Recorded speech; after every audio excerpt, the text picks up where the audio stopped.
Hey guys, today I'm going to be doing my out-of-box review for the SD Ex-Standard Gundam Barbatos.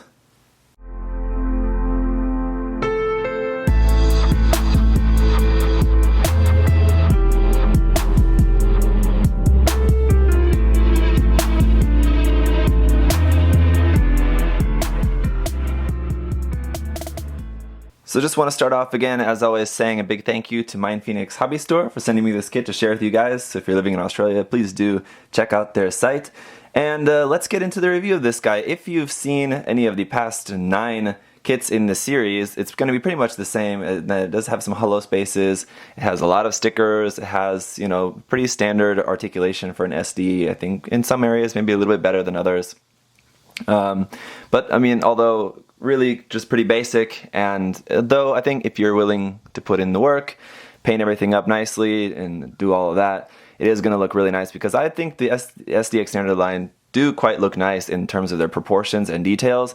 It's just a matter of doing a lot of work and, if you're willing to do that or not. And I've said that in every review of these. So again, if you've seen any of my past reviews, you should have a pretty good idea what to expect here. So let me just give you a look around the kit, because again, if you've seen any past stuff, pretty much everything I said about past SD Ex-Standard kits still holds true for this kit, but we've just got a new design to look at. So with this kit though, one nice thing about it is that the hollow spaces is pretty much limited to just the back of the legs.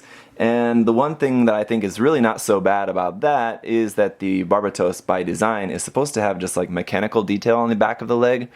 So, you just paint the back of the leg in a dark color, and it's gonna kind of look pretty relatively accurate, to how it's supposed to look. So you just paint like all the inside and all of that bit in that same kind of dark color as the frame.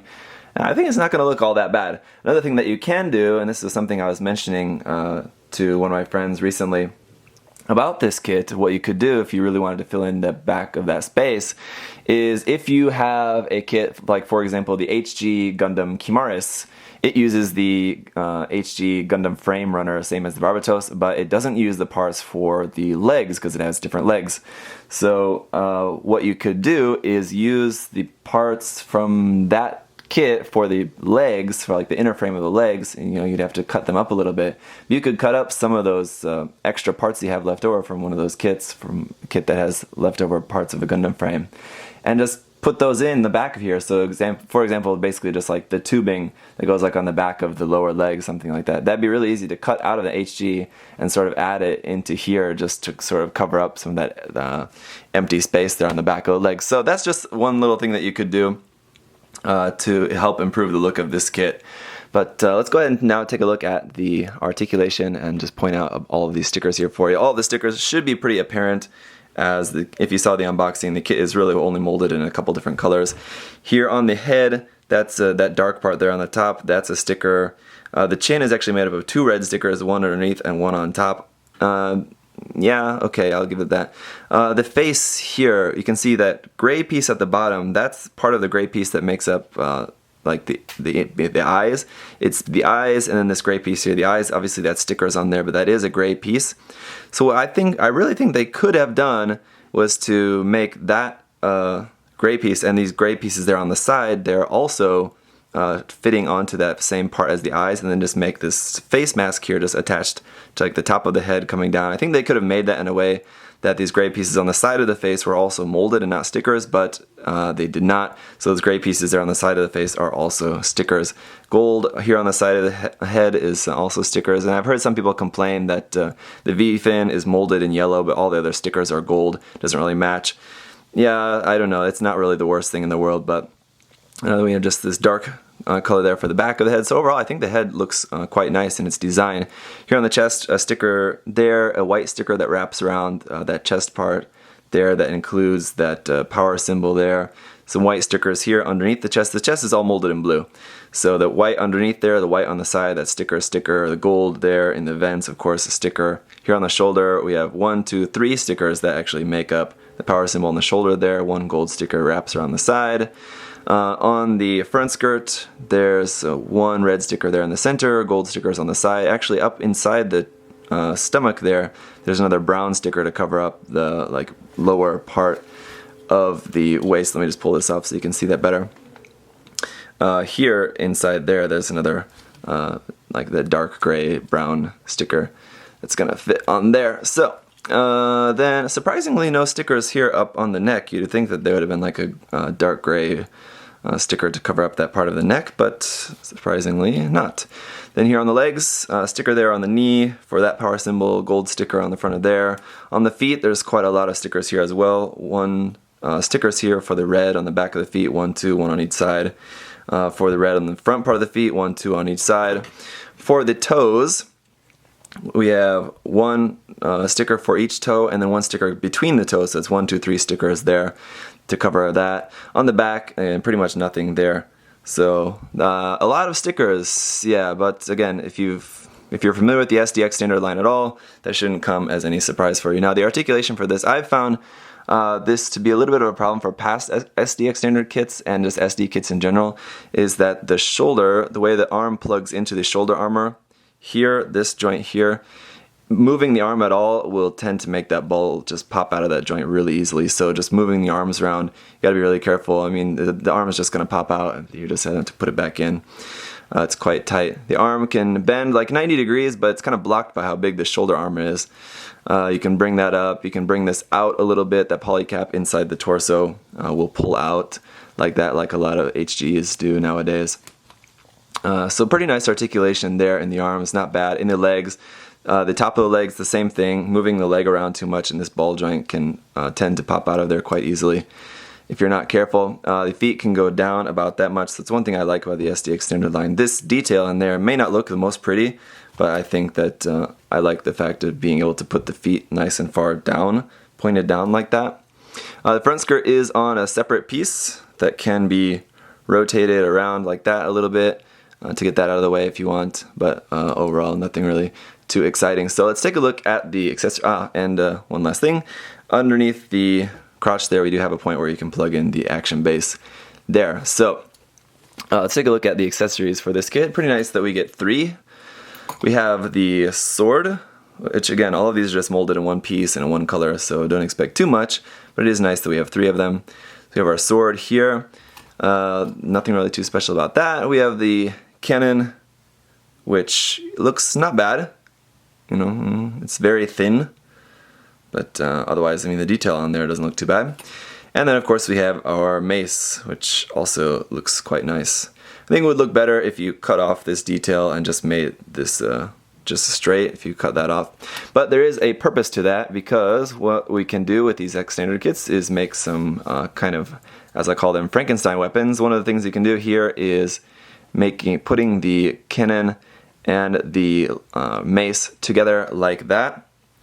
Now I'm a little bit unclear as to exactly what you're supposed to do with this. What it says you're supposed to do is hold it just the same as you hold the cannon, which is under the arm like this, but now it just has the mace also attached onto the back of it. So it's basically just like combining the mace and the cannon together. So I guess maybe you could use it both sides. You can fire the cannon this way, but then if you want to go in for close combat, you just swing it around and then use the mace. Or if this is like supposed to be like a secondary barrel here on the top of that, if you wanted to switch that around, you can, you know, of course, just change that around to the side with the mace like that with the cannon on it. I don't know, so it's kind of nothing basically, but that's what you're supposed to be able to do. Then we can take off the V-fin to make our other weapon here. We take off the V-fin, if I can get it off here, there we go. Then we're going to attach this into the sword. You can see the sword has that small little gap there.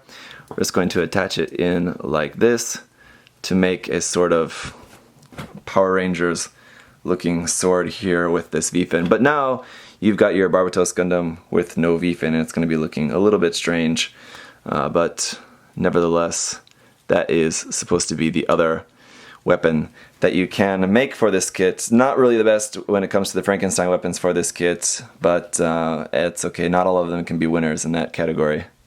So here's a comparison with the SD compared to the HG kit. You see both of them, I mean, even the HG kit has a lot of stickers, so I mean, the Barbatos is just unfortunately a design that just sort of requires a lot of stickers, or at least Bandai has not given us yet a kit that can be very free of stickers. I think they could, if someday Bandai makes a mass grade of the Barbatos. I think that day is probably not going to be anytime soon, since we already have the high-res model and the 1/100 scale kit for Bandai to make a third 1/100 scale kit of it out within the same year.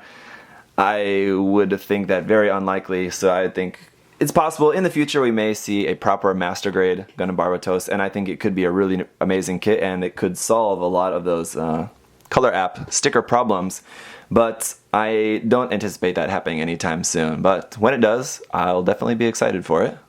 So some people have said, and I would tend to agree with, that the Barbatos just looks pretty good in SD form, to be honest. It's not every design, I think not every Gundam or mobile suit can look good in SD form. It definitely looks really weird on some kits. The Barbatos, I think, lends itself really well to it because it has already kind of strange proportions. It has very large feet already, even just the normal design. So for the SD kit to also have large feet, it doesn't really look as out of place as other kits do that usually tend to have small feet. Like, for example, the Exia, I think, looks quite strange in SD form because it suddenly has very huge feet, and the huge feet just don't really seem to fit the design as well as others, I think. So like that, and then there's those large shoulders on there too, I think, which are really almost the exact same size to the HG kit in SD form here. They're very similar in size. And then the head too, it's just a really cool, interesting head design. So to have that larger where we can see it like in a nice big detail. If you saw on my Facebook page, I actually took a picture where I put the SD head onto the HG kit. It doesn't exactly fit because the polycap's a different size. You could modify it and absolutely you could make it fit, but I just did it just for fun, just kind of placed it on there. And it looks pretty good, so I gotta say, I mean, just the head looks nice, and just the way that everything's detailed on this kit, it definitely looks good. Even with the hollow spaces in the back of the legs and under the feet, I mean, I'm definitely willing to overlook that personally. So if you're one of those people that's absolutely really hates the SD Ex-Standard line just because you can't stand those hollow spaces, you can't stand the amount of stickers and all of that, and you just think they're totally trash, worthless kits, I would say I get where you're coming from. At the same time, I really don't think that they're that bad. I mean, yeah, some may be better than others, and the price difference, I mean, yeah, these kits are really cheap, but the price difference between the X-Standard kit and just the regular BB Senshi kit may be, you know, not that much. We won't talk about this kit because I want to come back to that point in a little bit here. But let's say, for example, the SD Freedom, I don't know exactly how much the regular BB Senshi kit costs, but let's say the X-Standard kit costs 600 yen and the BB Senshi kit costs 1200 yen, let's say. It's probably something similar to that. That's, you know, it's double the price, but it is probably going to be, you know, considerably better. In some cases, probably not going to have hollow spaces, so that's one thing you don't have to worry about. Probably the amount of stickers maybe going to be a little bit less. The amount of articulation may be, you know, different as well. This is an example that I really probably shouldn't have picked because I don't know much about the BB Senshi Freedom Gundam, but anyway, you get my point, is that there is maybe justifications for whether you want to get one or the other, but I think this line, I would say, is not totally worthless. I think there is definitely a justification for this line. And again, as I've always said in the reviews for these kits, if you get the kit knowing what you're getting yourself into, and you know the amount of work that's going to be required to make these kits look good, and you're willing to put in that time and work, then I think these kits do look good. If you're a fan of SD and if it's something that is appealing to you, then I would say don't be deterred just by the X-Standard label. You know, if you're willing to put in that work, just go ahead and get it, and you can definitely make a really cool kit out of it. And one last thing that I do want to quickly mention is the fact that the backpack is using the same two-peg style backpack connector, so that if you did want to change the backpack with this with other SD Ex-Standard kits, it is going to be using the same connection piece. So if you wanted to, say, for example, put the SD Strike Freedom, or the SD EX Strike Freedom backpack onto this kit, you could by all means do that. So just want to make that point. I usually showed that in the past reviews, but in this one I wanted to talk about other things. So last thing I want to talk about with this kit is the SD BB Senshi version of this kit. Now, as I mentioned in the unboxing, and as we all know, this SD Ex-Standard kit and the SD BB Senshi kit will be the exact same kit. Now, of course, the big difference is going to be the price and the amount of accessories. The BB Senshi kit is double the price. Again, as I mentioned with the Freedom Gundam example before, which I was not totally sure of.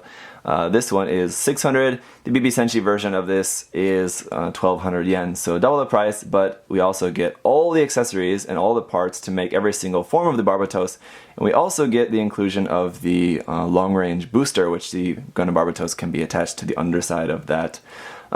So we get quite a lot more plastic in it, but the basic kit is going to be the same. Now, I think, and I think a lot of people would agree, that that is a little bit of a dirty move on Bandai's part. I think it seems really lazy because, you know, a lot of people are really turned off by the SD Ex-Standard label. You know, that could be, you know, unfortunately, I think it's unfortunate, but it's just a fact that a lot of people are just not a fan of this series, and a lot of people are fans of the BB Senshi series. So I think knowing that fact, they might not want to get the kit because they just think it's going to be crap because it's just the Ex-Standard kit, you know, with a bunch more accessories, and they just don't want anything to do with Ex-Standard kits. So that is, I think, a bad move on Bandai's part, and it's also kind of a little bit trickery because not everyone's going to know that. So I hope this video is helpful and informative in that sense, because I think maybe many people would not have noticed that before buying the kit. So if there's something that you don't like about this kit, for example, those hollow backs of the legs, that BB Senshi kit is going to have that same thing. So if you don't like the amount of stickers on this, the BB Senshi kit's going to have the same thing. So just, you know, have that in mind, I guess. I don't know. What I imagine is what took place is that, you know, only recently Bandai has decided to start selling the SD Ex-Standard kits in Japan. Before, these kits were not available in Japan. So what I imagine happened is because Bandai has to plan these kits quite far in advance. So I imagine they planned to have two separate releases, the Ex-Standard and the BB Senshi kit, and they figured the Ex-Standard kit was not going to be available in Japan, so they could just sort of reuse that same mold. People outside the country, you know, doesn't really matter. I'm not one of those people that thinks like Bandai hates foreigners and Bandai hates other countries and doesn't care about foreign customers. I don't think that, but I think that they were anticipating kind of two major markets for two separate kits, so it didn't really matter if they were selling the same kit, if you know what I mean. But then, you know, just recently they decided to start selling the SD Ex-Standard kits in Japan as well. So then they kind of shot themselves in the foot there, because obviously I think the SD Ex-Standard kit is probably not going to sell that well when people can just pay a little bit more to have a kit that has a lot more accessories. So I imagine if for people who really wanted to have the kit right away, maybe they got this kit already, or for people who really don't care about a lot of accessories, they really only want the Form 4 Barbatos and they only want just the few basic accessories, then this kit is fine. They can save a few bucks and just get this. It's nice and simple. But I imagine the majority of people who are going to want SD Barbatos are going to go for the more expensive one, which, I mean, more money in Bandai's pocket, but then kind of what was the point of even producing this kit? So I don't know, it's kind of a weird thing, and I really don't think that this is going to be a trend. I don't think that Bandai is going to be doubling their kits like this in the future. I think it was just sort of a weird happenstance, and it also is quite weird they're releasing them in such close sequence, that basically 1 month or about a month and a half apart, something like that. So it's very weird, but I don't know. I'll be getting the BB Senshi kit as well, and I'll be, you know, building this kit basically again with all the new accessories, and I'll be reviewing that, and of course I'll compare it for you guys. The actual kit, there's nothing really to compare, but I'll just show you guys if there is. I mean, I don't know, maybe they will do something different with the kit, different stickers or something. Maybe those stickers won't be gold, they will just be plain yellow. I don't know. As far as I know, I don't think we've seen a stickered version of the kit. We've only seen painted and unpainted. So we'll just have to see. Anyway, thank you guys so much for watching. Hopefully this was interesting or informative in some way for you guys. If you're interested in getting this kit, like I said, I think there's definitely pros to these Ex-Standard kits, so maybe check one out if you're interested. So thanks for watching, guys. I'll see you next time. Bye-bye.